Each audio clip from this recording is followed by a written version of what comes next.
Okay, so good morning, good afternoon, good evening, everyone. So I'm Vanessa Panettieri, and I'm a senior medical physicist at Peter MacCallum Cancer Center.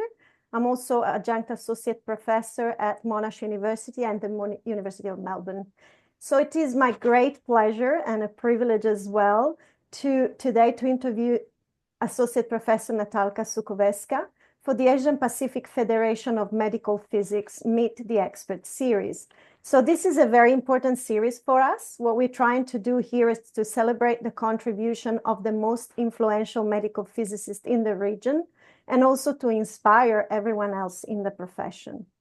So before we start, first of all, thank you, Natalka, so much for joining us today and for agreeing to be interviewed. I am very excited about this. And before we start, I will just share some slides and talk a little bit about your amazing career. I was so impressed. So I really hope the slides are showing, but here is Natalka. This is one of my favorite pictures of you in front of the LINAC. It really shows, you know, what amazing person you are. And so Associate Professor Suchowerska has worked at the junction of research, clinic, and academia for close to 40 years. And she sent me this fantastic picture from 1984. Maybe afterwards you can tell us about it a little bit. And in medical physics, her area of expertise is the use of ionizing radiation in medicine. So most recently, as director of Vector Lab, she has embarked on a research program developing the 3D printing of peak scaffolds and their biofunctionalization for bone replacement. And that also sounds very exciting. So hopefully you can tell us something about that too. And so Natalka is an award-winning physicist, reviewer for several prestigious international journals in the field of medicine and physics, has presented and still presents at international conferences.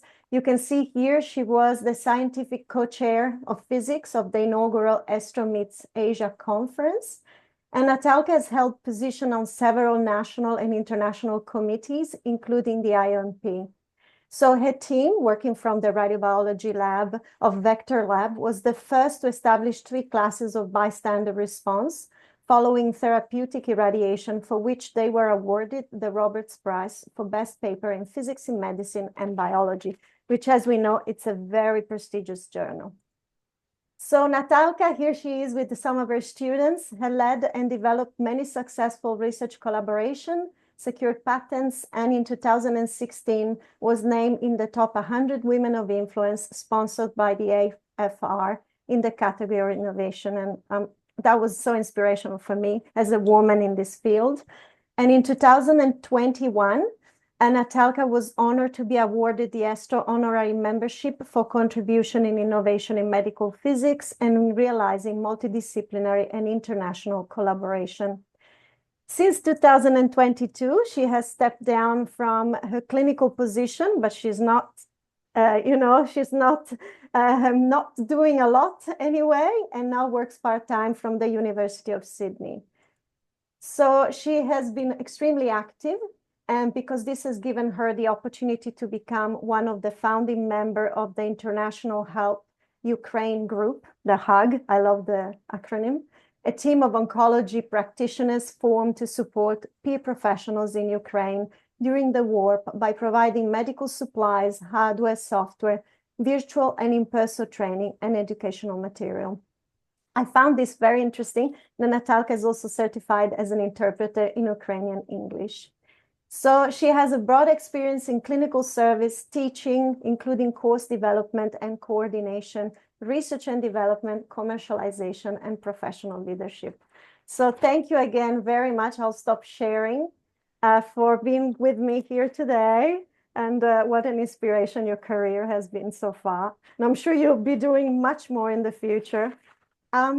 So Natalka, I think it would be nice to talk a little bit about yourself and how did you join the field of medical physics and became a medical physicist, so chose to become a medical physicist? Well, first of all, thank you, Vanessa, for such an introduction. You don't tend to think about the things that you've done in life and in your career, and it's quite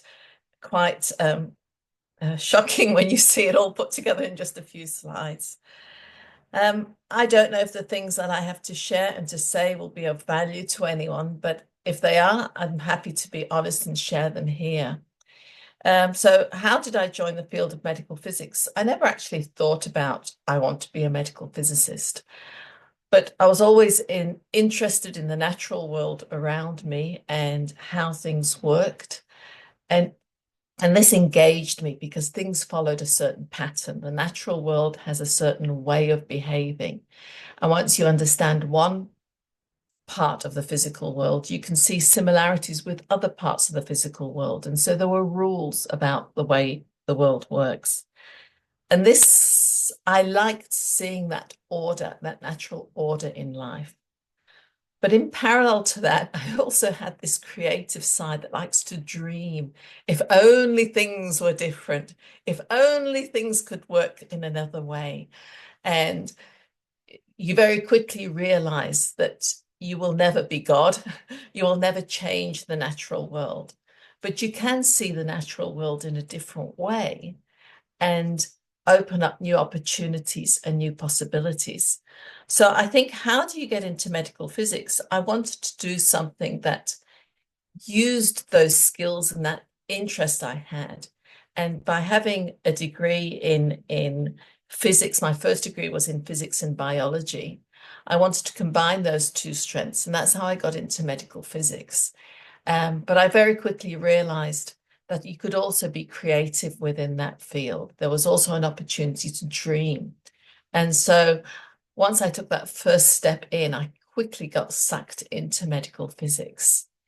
It was also very satisfying because you don't just get a result to the formula or a nice program.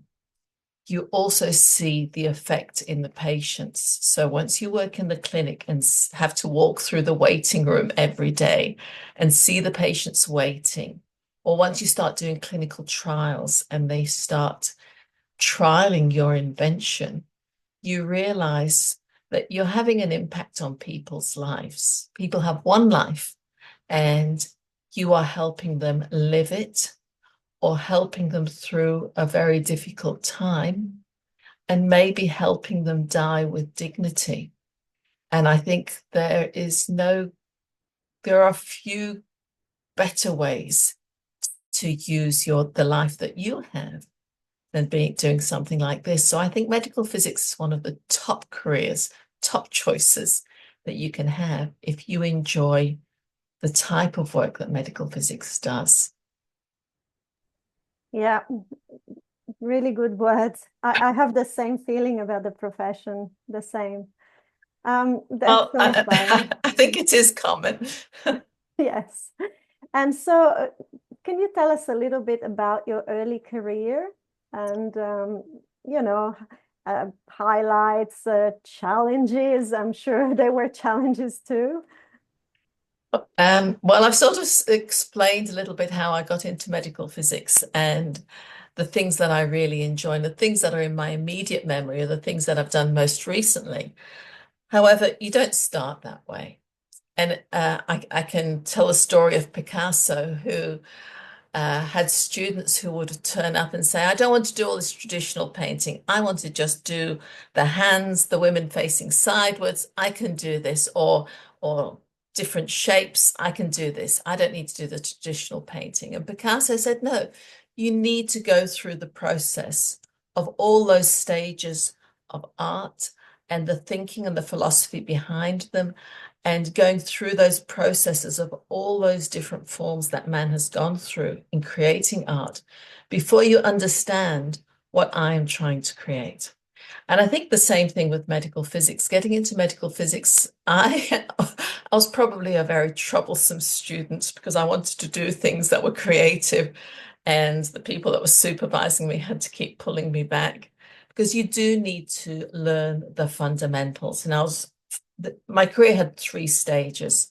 The first was I was very fortunate to be trained in a very conservative department, and that photograph that you had was this conservative department. I was the only female, and I think I was a shock to them when I arrived. I don't think they'd ever had a female medical physicist Can before.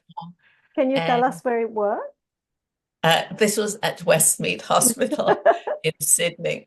So they were very conservative, but the training was extremely solid. You couldn't take shortcuts. And if you had responsibility for something, you were held responsible for that area. And I think I learned a lot of lessons about responsibility as a medical physicist, because there are a few medical physicists in the hospital, and a single individual holds the responsibility for a certain field. And sure, you can get people to check your work, and this is normal practice now. However, the buck stops with you. And so therefore that solid training in those first years, although they may be challenging, it's really important to go through them, because this is laying that heavy, strong foundation. I did say that I was probably the first female they had. Well, I know I was. And that was also challenging to them. For example, I went for a promotion, and I think this needs to be said for a senior position. And when I didn't get the promotion and asked why, so that I could be better prepared for subsequent applications, they, without a moment's hesitation, said, well, you could become pregnant next year, and so we can't risk it. Sure, it was illegal to do this sort of discrimination at that time, but it happened, and it was very difficult to do anything about it because it's a small field. And so I stayed another year and left. And I think this is what we need to be prepared for, that there is still discrimination. In this situation, it was against me as a female, and I could do nothing about it. But there will be other types of discrimination, and this is the nature of the world. And I think you need to take every step so that it doesn't happen. However, if it does happen, to be ready to do what you need to do. One of the things that I will say later is that it's important to value yourself. I knew my value, and I knew that if this center didn't value me, another center would. And this is what happened. So I think it's really important to, even if you're junior, to know your worth and be prepared to do what you need to do in order to change the environment you work in. So the first fortunate thing was working in a very solid and conservative department that trained me well. But the second really good fortune that I had was to find mentors, good mentors. And I think there are a few that stand out, and I don't want to offend those that I don't name because there were many, but three that really stand out are Peter Metcalf, Peter Hoban, and David Mackenzie. These three men really were great mentors. People often say how we need female role models. Sure, we need them, and I'll talk about that in a moment. But I think it's really important to have good role models as a whole, irrespective of their gender. And these three physicists, they had the ability to dream, and they had the ability to show that it wasn't all conservative. And they taught me how to first drink coffee. They're big coffee addicts, the lot of them. And the second thing was how to just throw ideas around and see how they work. So this was a really fortunate opportunity that I've had throughout my life, meeting interesting people that I could find a common language with, that we didn't need to plan the meetings, they just flowed and the ideas just grew. And this was just, you didn't need to pay me for those meetings. I would just go to them and we'd just enjoy them. And the third really important highlight has been the great women in the profession. And recently I posted on LinkedIn a dinner event with the women who 25 years ago started the Women in Medical Physics in Australia and New Zealand. But there are women all over the world that have come together. And like me, they came into the profession and they found themselves being a little different from the rest of the profession. And it was very hard 40 years ago. Now it's ever easier. But still, we find that the young female medical physicists say it can be hard. So having the opportunity to collaborate and work with these women has been extremely important because they're smart, they're ethical, they're wise, they're emotionally intelligent, and sadly, they're universally undervalued. They don't tend to get the awards. They don't play the game in order to get the trophies.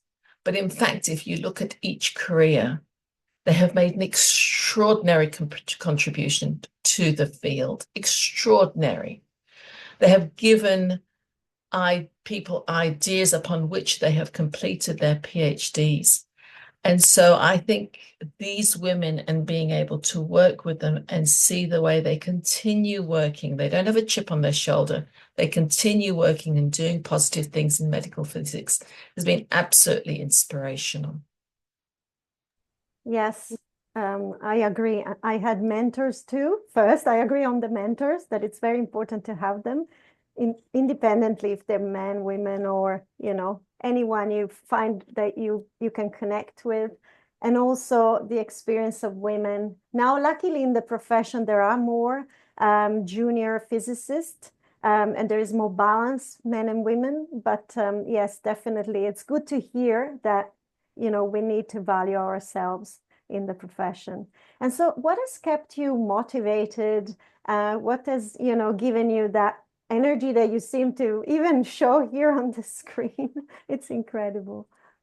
Well, I think I don't know how other people live their lives, but every 10 years, I sort of, by about 7 years, I'm beginning to get a little bit itchy. I've done a lot of things. I want to explore a new horizon. And so I've been really fortunate that every decade I've managed to change what I do just a little bit. So for the first 10 years, I worked as a clinical medical physicist. And the next 10 years, I worked in teaching as a lecturer at the University of Sydney, mainly to RTTs and medical physicists. But that was really significant because crossing professions enabled me to see more broadly what others were doing. And then subsequently, by expanding my knowledge and expertise as in teaching and learning, I was able to contribute to the radiation oncologists' curriculum and assessment program as well, which was really interesting. And after that, I came back into the clinical environment and did clinical research for 10 years. And then I expanded medical physics beyond radiation oncology. So it started by taking the first step into radiobiology and collaborating with other professions that are not necessarily within radiation area of oncology. And then moving more into physics innovation, and that's where the 3D printing of PEC and PEAK came in, and collaborating with surgeons, completely different game. And how to speak the language of all of these professions. That's the other thing. You tend to think that if I know the physics, if I know the medical physics, I know this is it. But in fact, there are a lot of other things that you need to become an expert in around the edges. So, for example, managing your team, the politics within the department, but also the politics between subspecialties within the hospital and also outside the hospital, the granting bodies, government, the importance of having impact And whether you wanted to play that game, social media is now, you can see on social media all these people having very colorful careers and so on and so forth. And you, I, do you want to play that game? Do you want to tell everybody exactly what you're doing? This is a choice that needs to be made. I think for the last decade, this has been promoted, but I don't know if the tide isn't turning. Maybe the tide is turning and people are looking more towards, well, yes, you're doing research in this field, but what have you found? What have you discovered? And what has been the impact of your discovery? And I think this is really, I suspect that this is what will happen in the future. I think I've strayed way off the question. No, but this is very interesting. Yes. What has kept me motivated? Motivated. And then now that during COVID, I stopped working in the hospital, and now I just work 1 day a week in, I'm sorry about the sun coming out and going back in Sydney, but this is the weather. Beautiful Sydney. Today, Melbourne is 37, so. Oh, we've got the sun coming and going, so we might have rain and sun at the same time in a minute.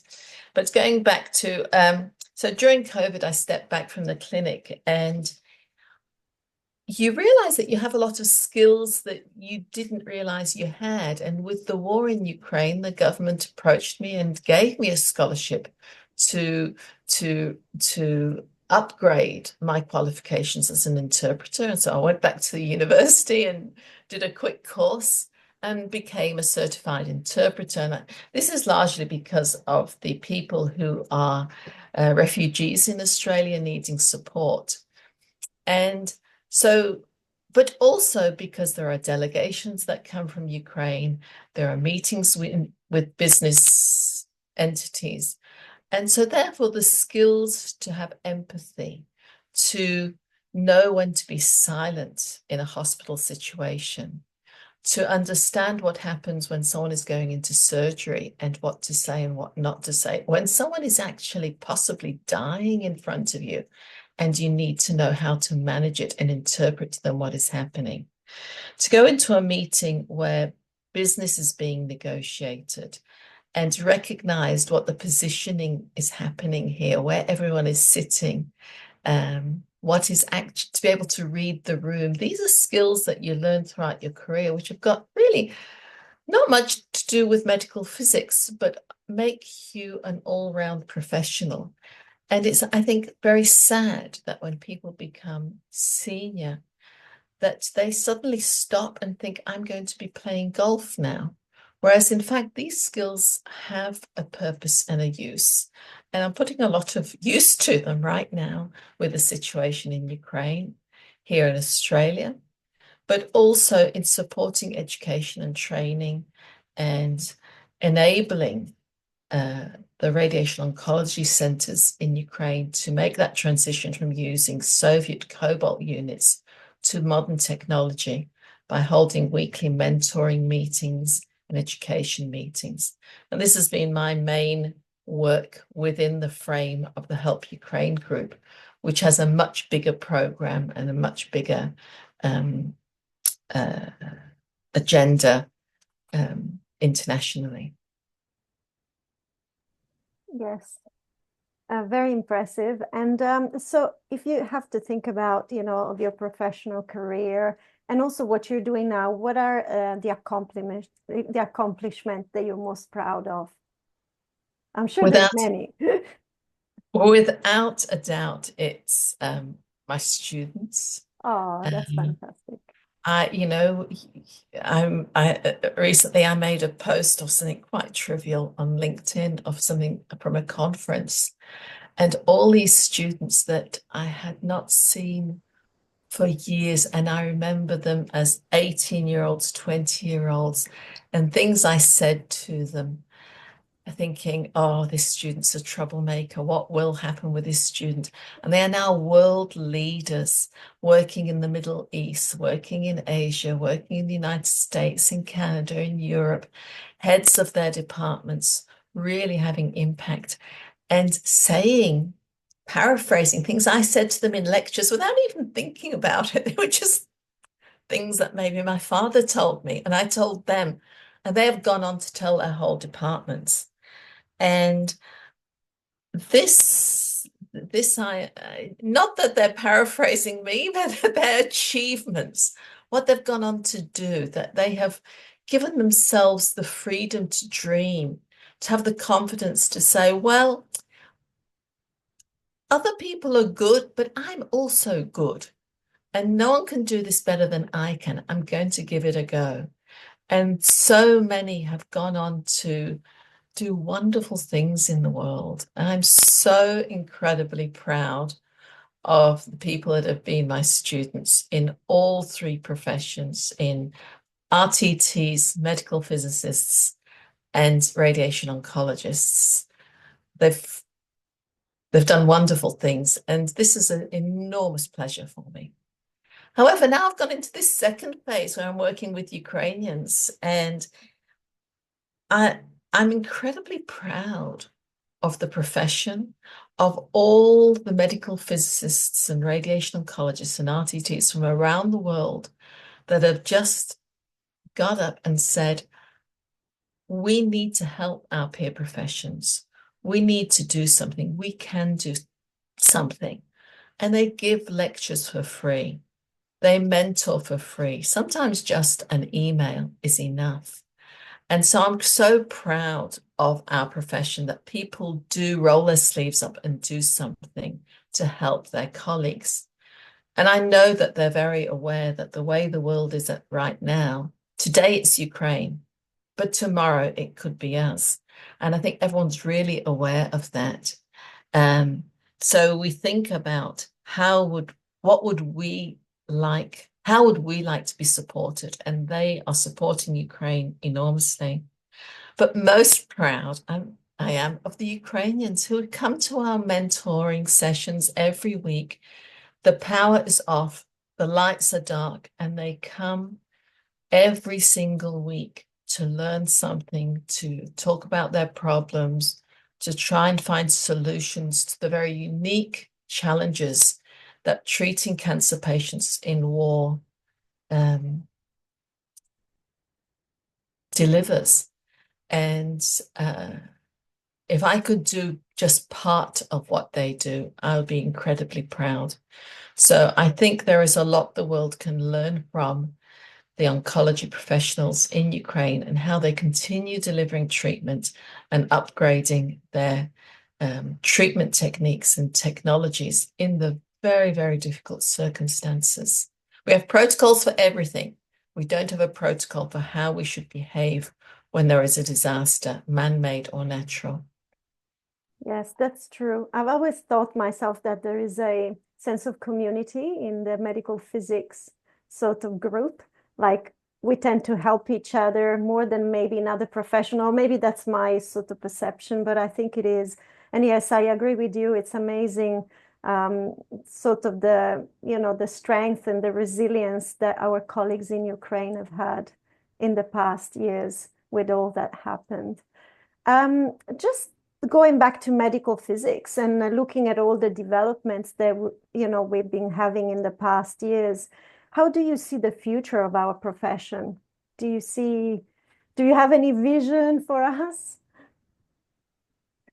I think technology will play an increasing role, AI included, increasing role in health practice.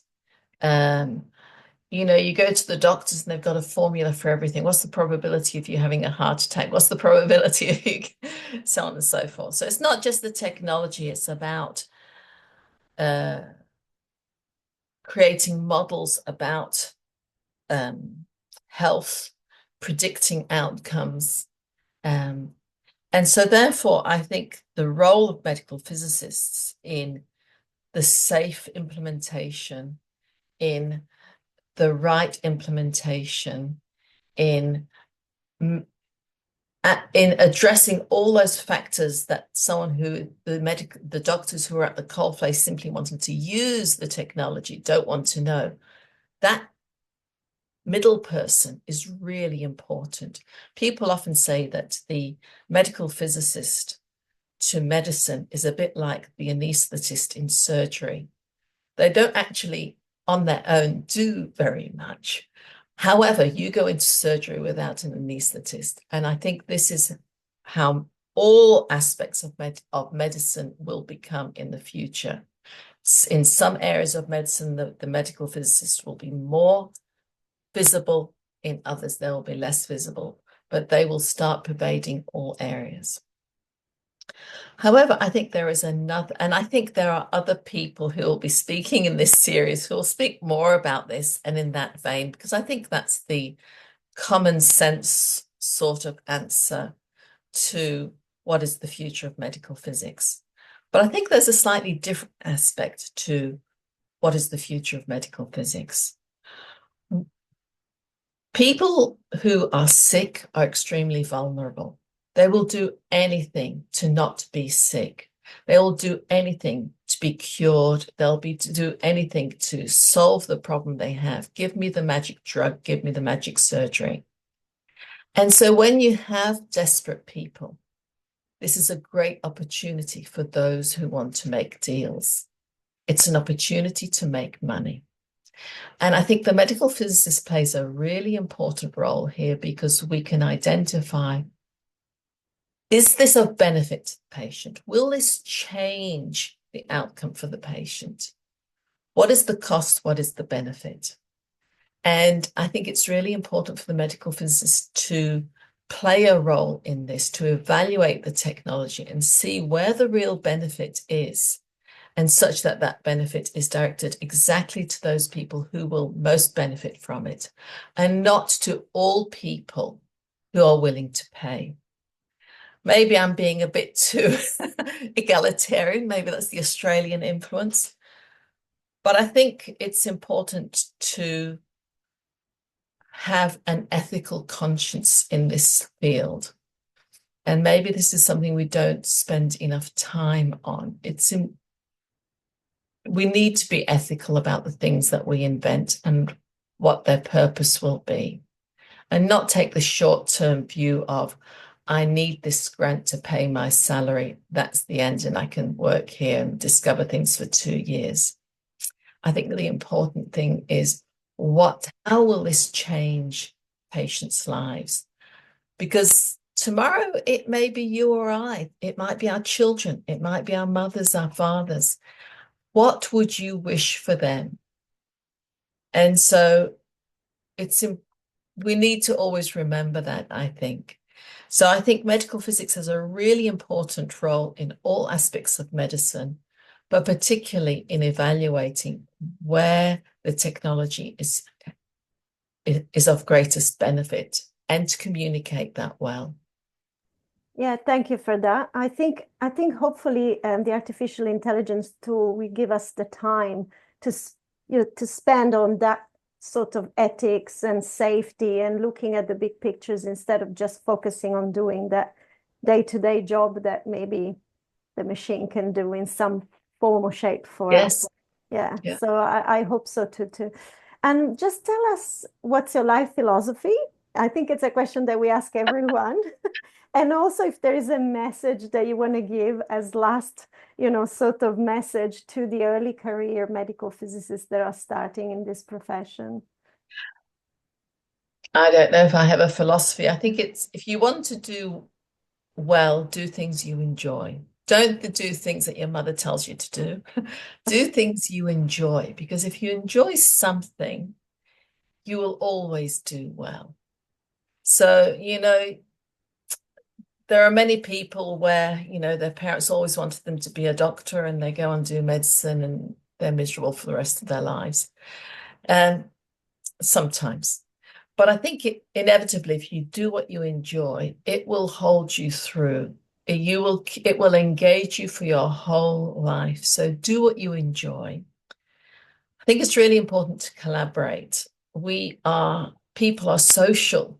And so therefore, if you're on your own, it's very, very hard. But if you have a partner or a team, it becomes a lot easier.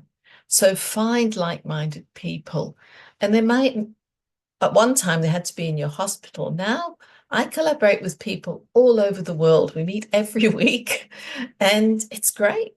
It's great. I love and I'm inspired by people from the other side of the world that I meet, and they talk to me. Zoom, Teams meetings enables this to happen. So collaborate. It's really important. Don't be limited by your physical location. And the final thing is value yourself. You have value. And don't underestimate what you contribute to medicine, to medical physics, to what you do. You have value, and understand what you're good at. Some people are really good at QA. I take my hat off to them. I can't do it. I can do it, but I'm a bit bored by it. But other people love it. If this is what you're good at, value yourself, because all the researchers can do nothing unless the QA is done well. And so therefore, it doesn't matter what you're good at. Value yourself for that, because it's a really important part in the whole puzzle. And don't let people forget it. No one will speak for you. Let them know it's because of my good QA that you have got these good results. And this should be remembered. So I think enjoy, collaborate, value yourself. And when you go home and, ultimately you can sleep anywhere and anyhow, but you will always, every night, sleep with yourself. And when you find yourself with your head on the pillow, look at yourself and your life and think, have I done the best I can? Have I made a difference? Because you'll never go down this path again. Today will never come back. And so it's really important to leave something behind, make a difference, because we only go this road once. And so make it count, enjoy, make a difference. Good luck. Thank you so much for these important words. And thank you so much for contributing to our Meet the Experts series. I'm sure that everyone is going to be very inspired by all you had to say. I will stop the recording now. Thank you, everyone, for listening. And Thank see you. you for the next series. Thank you.